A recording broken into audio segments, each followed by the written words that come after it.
Just as the successful politician depends on public opinion polls and a little healthy graft to stay in office, the successful demiurge must keep an eye on the relevant graphs and charts to maintain a successful afterlife. Let's check out the graphs first and see what they can do. Going from the top down, the first one displays the distribution of belief systems. With this graph, you can tell what percentage of your afterlife's population believes in reincarnation, how many only believe in heaven, how many only believe in hell, that sort of thing. The second graph breaks down your afterlife's population by sin or virtue. The darker colors represent permanent residents, the lighter colors temporary residents, and the hollow lines represent available housing for that quality. The third chart shows how close some of your special purpose buildings are to being full. As the solid area creeps toward the top, it's time to build new structures. The next graph is the history graph, which charts your afterlife's population growth, income, outcome,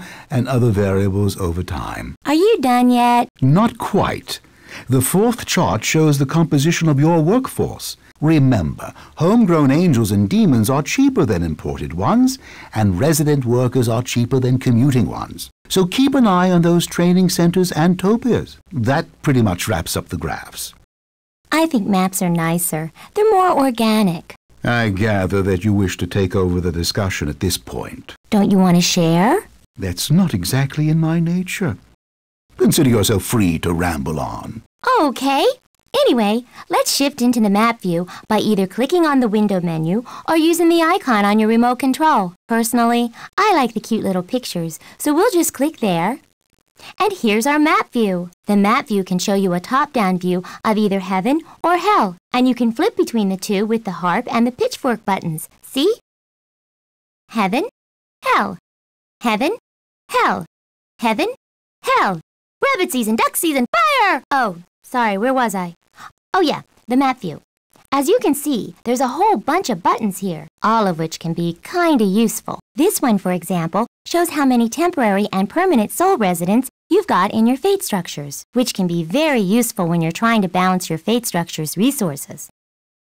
This button shows the efficiency of your fate structures, which is determined by a number of factors that we'll get into later.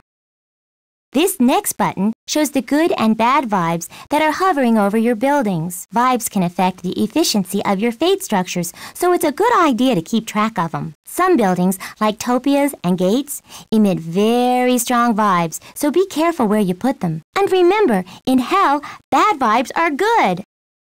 This button shows how full your buildings are, which should be pretty darn self-explanatory. This button shows you zoning, which is good for getting a cheap overview of your layout. Whew! We're in the home stretch now, boss. This button shows how crowded your roads are. You can save a few pennies by keeping your traffic on the light side.